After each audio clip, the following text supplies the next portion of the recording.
Art's not just about colors and shapes, it's about pouring your soul onto a blank canvas. I often say to my students, "My name's Judy, and I built my life around this belief." Running a watercolor painting school wasn't just a job for me, it was my calling, a place where I could share my love and passion for art with kids who saw the world in a kaleidoscope of colors. My journey wasn't a solo trip. Beside me was Ethan, my husband of 10 years. Despite the love that bound us, life threw us a curveball we never saw coming. One evening, after a long day of classes, Ethan and I sat down for our ritual of sharing our day over a cup of tea. The conversation shifted, as it often did, to the topic that lingered like a shadow over our happiness: no kids. "Any news from the doctor?" Ethan asked, his voice a mix of hope and dread. I hesitated, the lie I had prepared sitting heavily on my tongue. "Yeah, everything's fine. We just need to keep trying," I said, forcing a smile. The truth was far more complicated, but I couldn't bear to crush his hope with the reality of his infertility. So, I chose silence over truth, a decision that weighed on me more with each passing day. After shelving the dream of having my own kids, I poured everything into those classes, drawing and painting with kids who had more energy than a pack of puppies. They soaked up love like little sponges, and in return, filled a gap in my heart I didn't know how to fill myself. Meanwhile, home life with Ethan started to feel like living with a ghost. He drifted further away, lost in a fog I couldn't penetrate. First, he just seemed out of it, then the booze got a grip on him.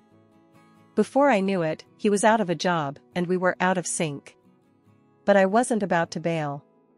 No way. I stood by him, thick and thin, through counseling sessions that felt more like tug-of-war than therapy.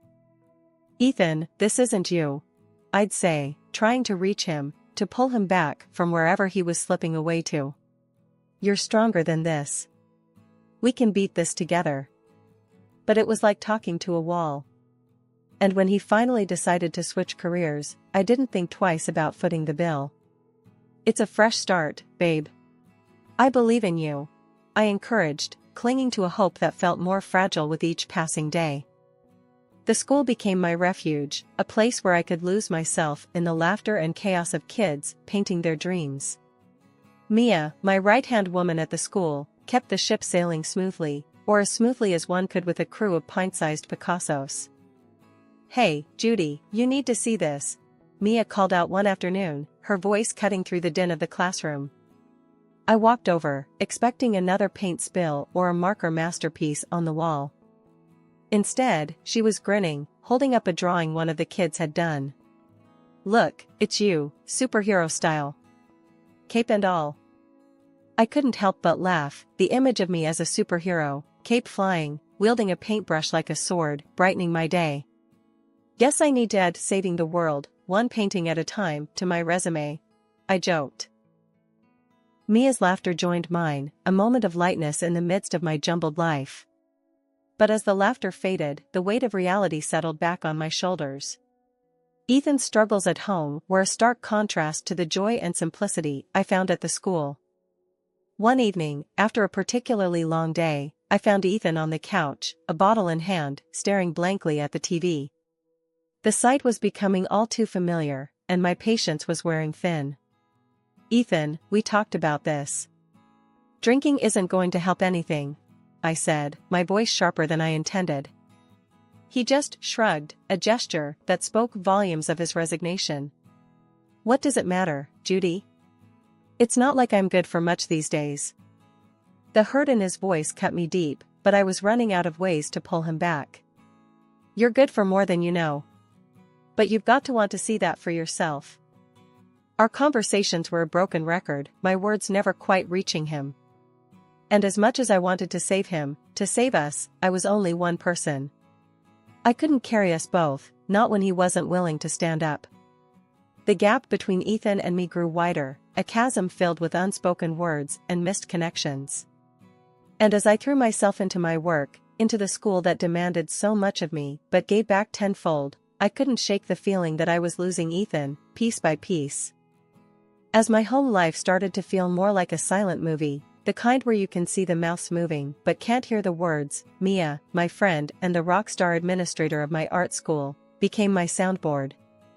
She wasn't just good with the books, she had a way of making even the gloomiest days seem like a Jackson Pollock painting, messy but somehow right.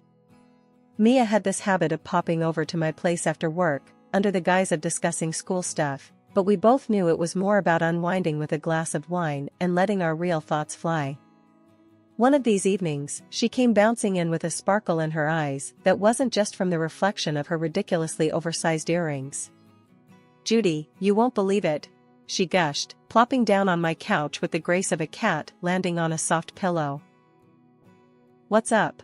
I asked, handing her a glass of wine and bracing myself for one of her tales. Mia's love life was more vibrant and dramatic than any telenovela, and honestly, a welcome distraction from my own static one. "I met someone," she beamed, the words practically dancing out of her mouth. I couldn't help but smile at her enthusiasm. "Oh yeah? Do tell." Mia launched into a story about this new guy, how they met in the most cliché rom-com way possible, bumping into each other at a coffee shop, spilling drinks, and exchanging numbers along with apologies. But it was when she started talking about the gifts and the planned lavish getaway that my eyebrows went up. "He's taking me to this fancy resort next month. And look at this," she flaunted a piece of jewelry that probably cost more than my monthly mortgage payment. "Damn, Mia. That's something," I managed, my voice a mix of genuine happiness for her and a pinch of concern. "He sounds generous." Mia laughed, a sound full of bubbles and light. "Generous and gorgeous. Girl, I hit the jackpot." I raised my glass to her. "To hitting the jackpot then. May it bring you all the happiness."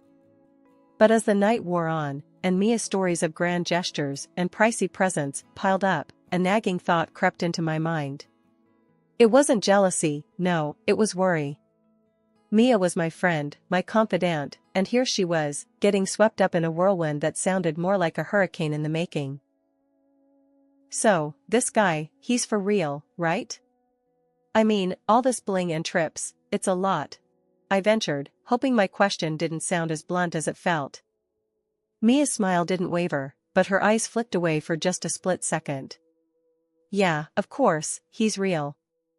And he's amazing, Judy. Finally, someone who knows how to treat me right." I nodded, the unease settling like sediment at the bottom of my wine glass.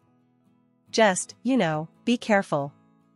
You're my friend, and I just want you to be happy and safe." Mia reached over, squeezing my hand. "I know, babe. And I appreciate it. But don't worry, I've got this. I'm not some damsel in distress. Lately, life's been feeling like a puzzle where the pieces don't quite fit. Ethan's been more ghost than husband, disappearing for hours, vague about where he's been or who he's been with. And then there's Mia, draped in new jewels every week, spinning tales of her mystery man's latest grand gestures. One evening, after closing up the school, Mia and I found ourselves lingering by the door, neither of us in a hurry to head home to our respective complications. "Judy, you ever get the feeling like you're missing something big? Like, there's a whole part of the picture you just can't see?" Mia asked, her usual sparkle dimmed a bit in the fading light. I chuckled, leaning against the doorframe. "Every day. Especially lately. Ethan's been acting all kinds of strange. And then there's you, with your secret admirer who's apparently allergic to public appearances." Mia rolled her eyes, but the smile she shot me was half-hearted. "He's just private, But yeah, I get what you mean. Secrets everywhere."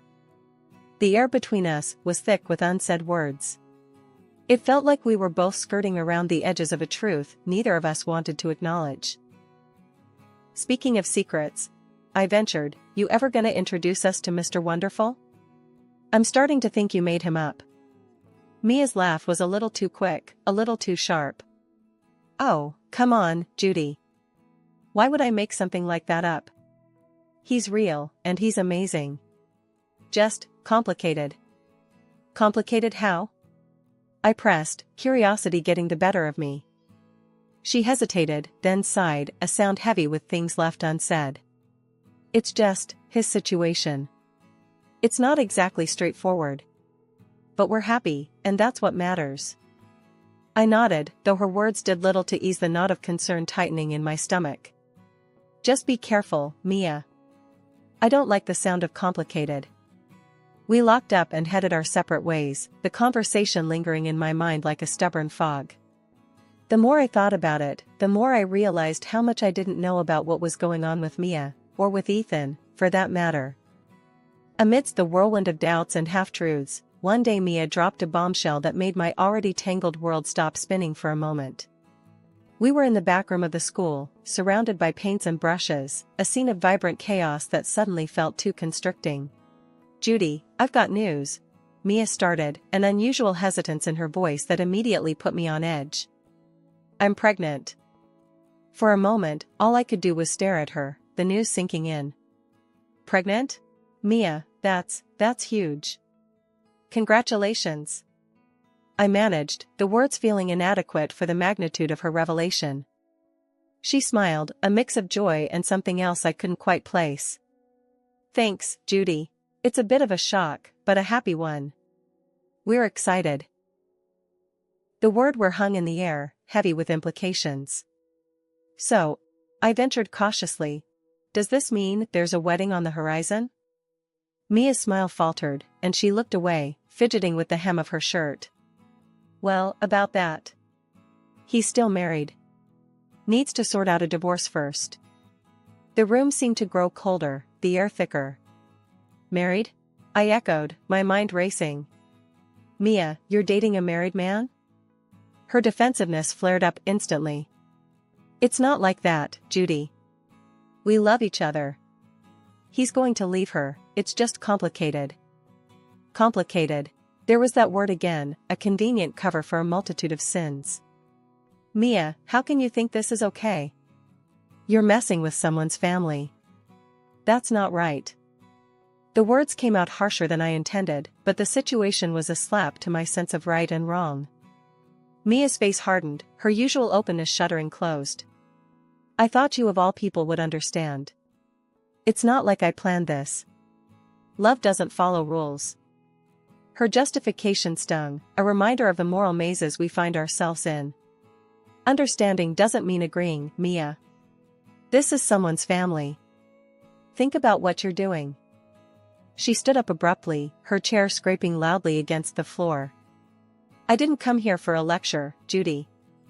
You're my friend, you're supposed to support me.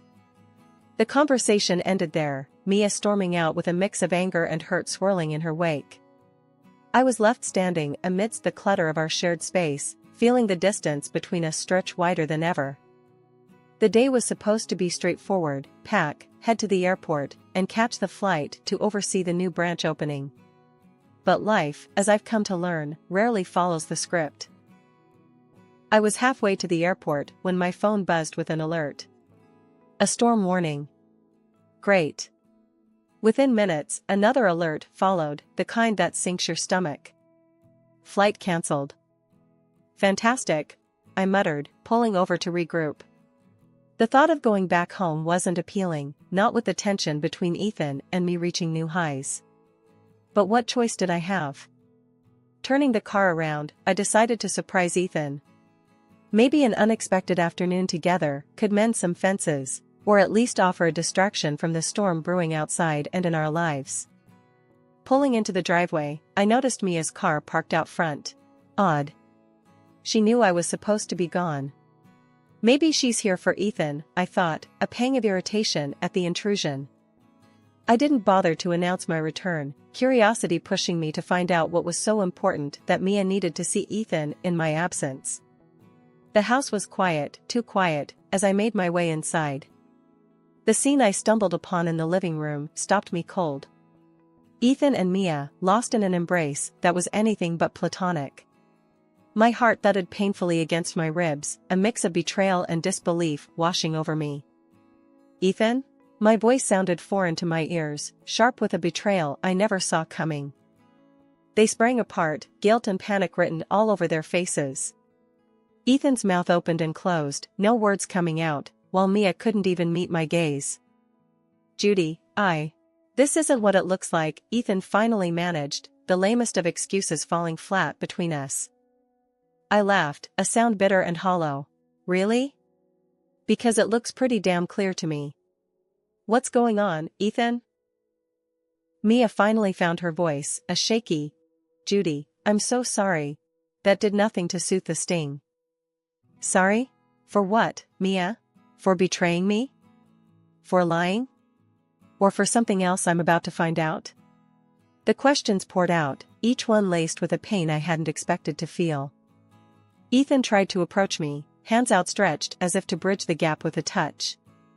Judy, please, let me explain. I stepped back, out of his reach. Save it, Ethan.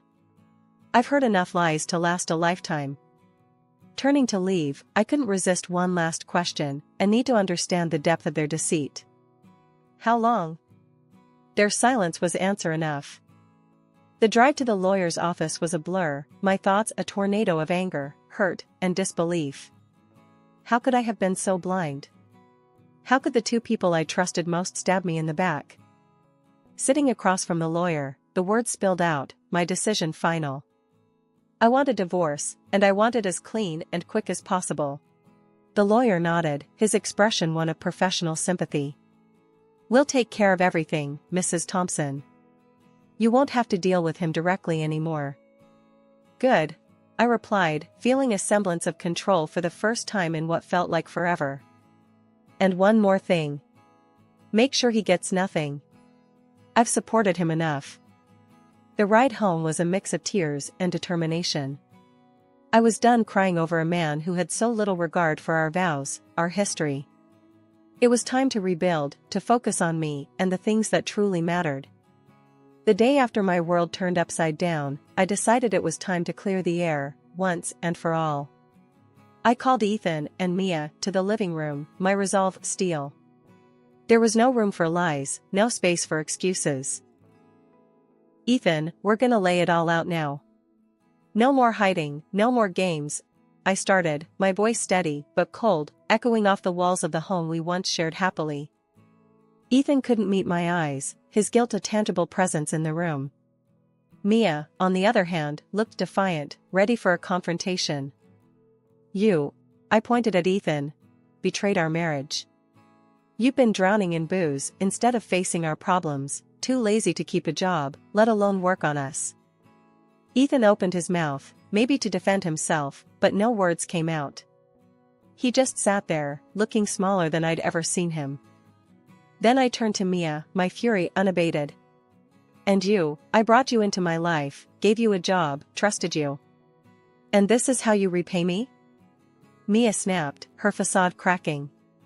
You're just jealous, Judy. Jealous because I found happiness and you couldn't stand it. Her words were like venom, but they didn't hurt me. They just showed me how deluded she really was. That's enough, I said, cutting through her tirade. I filed for divorce, Ethan. And you won't get a dime from me, thanks to your little adventure here. That's when Ethan looked up, desperation in his eyes. Judy, you can't do that. I'll fight for everything. I have a child on the way with Mia. His words were meant to wound, but I had the trump card. I laughed, a sound so sharp it silenced the room. Really, Ethan? A child? I walked over to my office, pulled out the medical reports, and slammed them on the coffee table. You might want to read this. You're infertile, Ethan. That child isn't yours. The color drained from Ethan's face as he scanned the document. Mia's eyes darted between the paper and Ethan, her confidence crumbling. What? That's impossible. You're lying. Ethan's voice was a mix of denial and fear. I wish I was, for your sake. But there it is. Mia, care to explain? I asked, though I didn't expect a truthful answer. The room erupted into chaos. Accusations flew, voices raised in a cacophony of betrayal and shattered illusions. Ethan and Mia turned on each other, their so-called love crumbling under the weight of lies and deception. I watched for a moment, the sad spectacle of their undoing, feeling a mix of sorrow and liberation. Then, without another word, I left them to their mess, stepping out of the house that no longer felt like home. After the storm that was my personal life started to settle, I turned my attention to another mess, our finances. It was time to clean house, starting with the joint account Ethan and I shared. Ignoring it had been a mistake, one I wasn't about to repeat. Digging through the statements, the betrayal took on a new form: numbers. Thousands spent on jewelry, fancy dinners, and hotels. All for his little escapades with Mia. I muttered to myself, anger simmering as I tallied the figures. The deceit didn't stop at my failed marriage. The financial records of the school revealed a similar pattern of betrayal. Mia, who I'd trusted with the day-to-day, had been skimming off the top. Payments from students that never made it to our account, but instead lined her pockets. Armed with the evidence, I met with my lawyer again. "I want to press charges," I told him, sliding the bank statements and school records across his desk. Both of them, for theft. The meeting with the police was brief. I filed my report, recounting the thefts with a detached precision. The officer taking my statement looked up, surprised. "You're handling this pretty well." "I'm past anger," I said, the words tasting bitter. "Now, I just want justice." The fallout was swift. Ethan's face when he was served with the lawsuit was a picture of shock, a look I savored. "Judy, we can sort this out," he pleaded over the phone, desperation clear in his voice. "Sort it out? With the police, you mean?" I shot back, my patience for his lies long exhausted. "Enjoy explaining your spending habits to them." Mia's reaction was equally satisfying. She came to my office, tears in her eyes, begging for forgiveness. "I didn't mean for any of this to happen, Judy. Please, you don't have to do this. Save it, Mia. You made your choice. Now, you get to live with it," I told her, the finality in my voice broking no argument. The legal battles were draining, but with each court date, I felt a piece of my old self return. The woman who wouldn't be taken advantage of, who stood up for herself. When the dust settled, Ethan and Mia were ordered to pay restitution. Every penny they'd stolen, every lie they'd told, it all came due. And as for me? I sold the house, cut my ties with the past, and started anew. After the whirlwind that tore through my life, I packed up my dreams and my brushes and moved to a new city. It was a fresh canvas, a place where the shadows of betrayal couldn't reach me. I poured myself into rebuilding my school, focusing on the swirls of paint and the smiles of my students to mend the fractures in my heart. Word got around, as it always does, about Ethan and Mia. Their fairy tale had crumbled, leaving behind nothing but dust and regrets. Ethan, now jobless and drowning in debts, had moved back with his parents. The irony wasn't lost on me, but I felt nothing. No satisfaction, no pity. He was just a character in a story I no longer read. As for Mia, she had her baby, a bundle of joy in a world that seemed to have turned its back on her. Last I heard, she was juggling odd jobs, trying to make ends meet. Once upon a time, I might have reached out, offered support, but that bridge was burned, the ashes scattered. In this new chapter of my life, I found solace in my work and the new faces around me.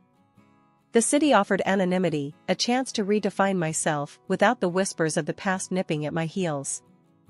One evening, at a local art event, a conversation sparked up with a fellow artist, someone who knew the color of passion and the shadows of loss just as well as I did.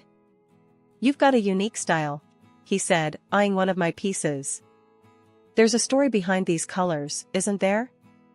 I smiled, a genuine curve of the lips that had become too rare. Every artist has their tales. Some brighter, some darker. What's yours? We talked for hours, our words painting pictures of our pasts and hopes for the future. It was refreshing, talking to someone who understood the language of loss and rebirth. Moving to a new city hadn't just offered me a change of scenery. It had given me a new perspective, a chance to heal and to grow. I wasn't the same woman who had left that old life behind. I was stronger, wiser, and ready to face whatever came my way with open arms and an open heart.